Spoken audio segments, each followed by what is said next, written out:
One of the lead writers and the creator of Dragon Age, David, talked about the writing pillars or the essence of it, how BioWare treats it nowadays, and probably the reasons why he left. So what he's saying is writing is one of those disciplines which is constantly undervalued. It's something that everyone thinks they can do. I can write a sentence. I know what story is. And frankly, the difference between good and bad writing is lost on many, anyhow. So why pay much for it, right? In games, or the games industry, what he means, you even see this attitude among those who want to get into the field. I don't have any real skills. I can't do art. I can't program. So I guess I'll become a writer. It's better than QA, as if game writing didn't require any actual skill, which requires development. Even BioWare, which built its success on a reputation for good stories and characters, slowly turned from a company that vocally valued its writers to one where we were quietly resented, with a reliance on expensive narrative seen as the albatross holding the company back.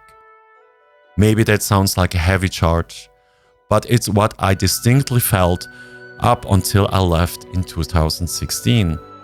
Suddenly, all anyone in charge was asking was, how do we have less writing? A good story would simply happen via magic wand rather than be something that needed support and priority. This is really something that makes me think about the fact what BioWare has become.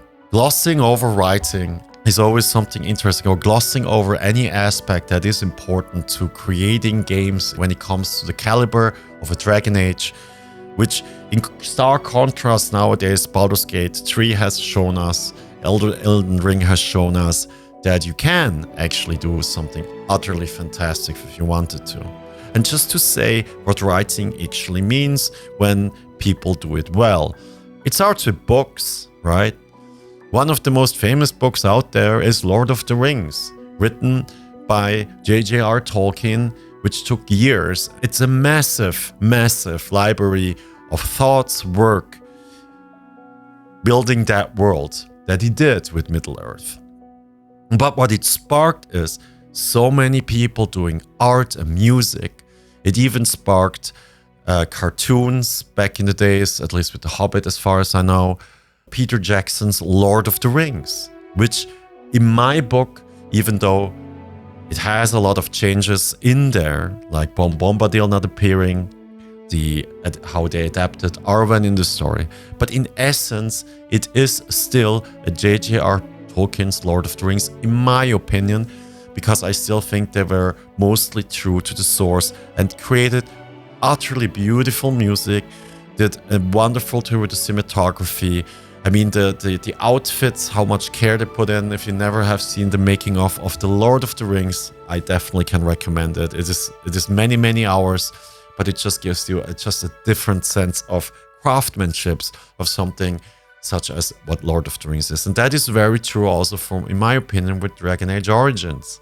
And you can feel that in any way, and it is weaved into the world, and there was real thought into how to progress the world, how to develop characters, and how the story in itself evolves, and how much choice and freedoms you leave for the players.